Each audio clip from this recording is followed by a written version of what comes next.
زبان اگرچہ بظاہر گوشت کی ایک چھوٹی سی بوٹی ہے، مگر یہ اللہ عز و جل کی عظیم الشان نعمت ہے۔ اس نعمت کی قدر تو شاید گونگا ہی جان سکتا ہے۔ زبان کا درست استعمال جنت میں داخل اور غلط استعمال جہنم سے واصل کر سکتا ہے۔ اس زبان سے تلاوت قرآن کرنے والا، درود و سلام پڑھنے والا اللہ رب العزت کی عنایت سے جنت میں چلا جاتا ہے۔ اس زبان سے کسی مسلمان کو گالی دینے والا نیز غیبت، چغلی، تہمت کا مرتکب عذاب نار کا حقدار قرار پاتا ہے۔ اور اس زبان کی اہمیت دیکھیے کہ اگر کوئی بدترین کافر بھی دل کی تصدیق کے ساتھ زبان سے پڑھے لا الہ الا اللہ محمد رسول اللہ صلی اللہ علیہ وسلم، تو کفر و شرک کی ساری گندگی سے پاک ہو جاتا ہے۔ اس کی زبان سے نکلا ہوا یہ کلمہ طیبہ اس کے گزشتہ تمام گناہوں کے میل کچیل کو دھو ڈالتا ہے۔ اس کلمہ پاک کے باعث وہ گناہوں سے ایسا پاک و صاف ہو جاتا ہے جیسا کہ اس روز تھا جس روز اس کی ماں نے اسے جنا تھا۔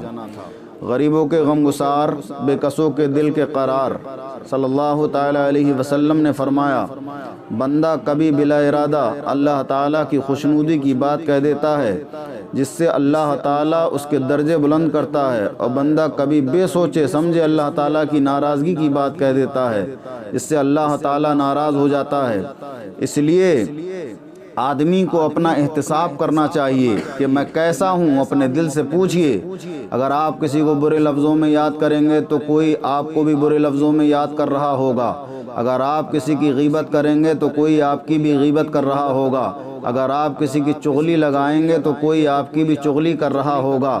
اگر آپ کسی سے بد کلامی کریں گے تو کوئی آپ سے بھی بد کلامی کرے گا۔ اگر آپ کسی کے دل آزاری کریں گے تو کوئی آپ کی بھی دل آزاری کرے گا۔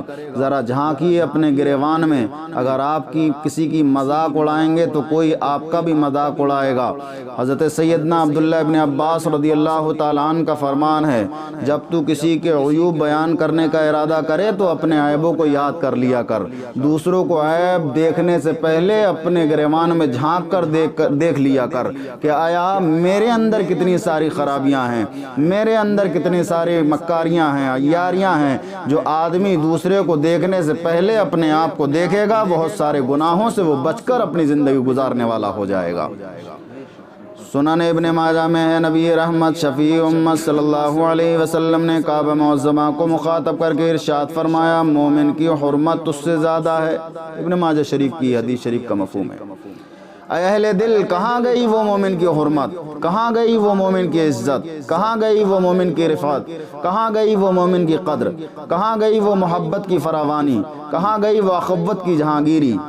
اے جذبہ اخوت و محبت کے امینو، مجھے جواب دیجئے، ورنہ آؤ مل کر توبہ کیجئے اور کریم آقا کی بارگاہ میں عرض کیجئے، چھوڑ کے آپ کا دامن رحمت، آقا ہم سے بھول ہوئی، کھو دی اپنی قدر و قیمت، آقا ہم سے بھول ہوئی، دیکھ ہماری آنکھ مچولی، اپنے سینے اپنی گولی، بھول گئے ہم درس اخوت، آقا ہم سے بھول ہوئی۔ نبی کریم علیہ الصلوۃ والتسلیم کا ارشاد گرامی دیکھیے، نبی فرماتے ہیں، من آذى مسلما فقد آذانی ومن آذانی فقد اذى اللہ، یعنی جس نے بلا وجہ شرعی کسی مسلمان کو ایذا دی، نبی فرماتے ہیں اس نے مجھے ایذا دی، اور جس نے مجھے ایذا دی اس نے اللہ عز و جل کو ایذا دی۔ تو اس لیے کسی بھی ایمان والے بھائی کو ایذا نہیں دینا چاہیے۔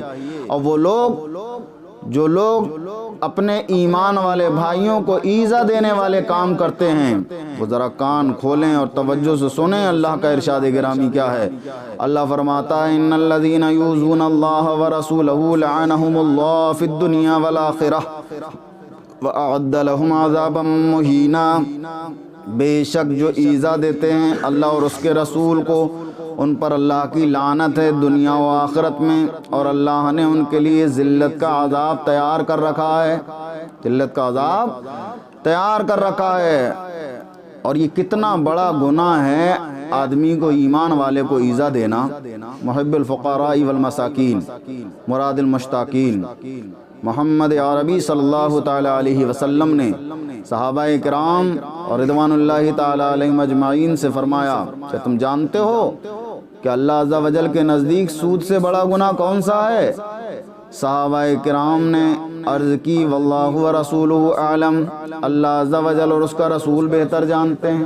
فرمایا بے شک اللہ عز و جل کے نزدیک سود سے بڑا گناہ ہے مسلمان کی عزت کو حلال سمجھنا۔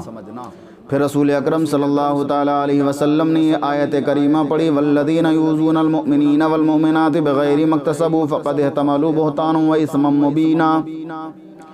تو یقیناً مسلمان کی عزت پر ہاتھ ڈالنا سود جیسے گناہ بد سے بھی بدترین ہے۔ مکی مدنی آقا نے فرمایا آدمی کو ملنے والا سود کا ایک درہم اللہ عز و جل کے نزدیک 36 بار زنا کرنے سے زیادہ برا ہے، اور بے شک سود سے بڑھ کر گناہ کسی مسلمان کی بے عزتی کرنا ہے۔ تو ہمیں چاہیے کہ ہم اپنے ایمان والے بھائیوں کی آبرو کی حفاظت کریں۔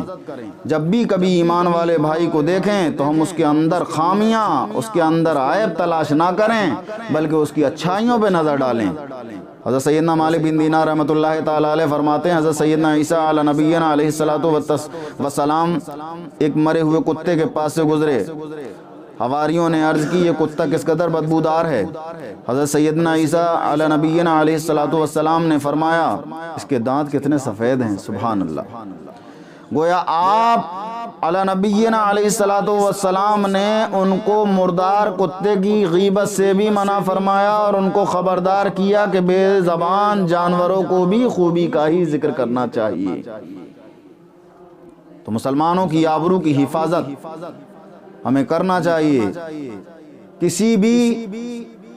کسی بھی ایمان والے کی آبرو سے کھلواڑ نہیں کرنا چاہیے، اس کی عزتوں سے کھلواڑ نہیں کرنا چاہیے بلکہ عزتوں کی حفاظت کرنا چاہیے۔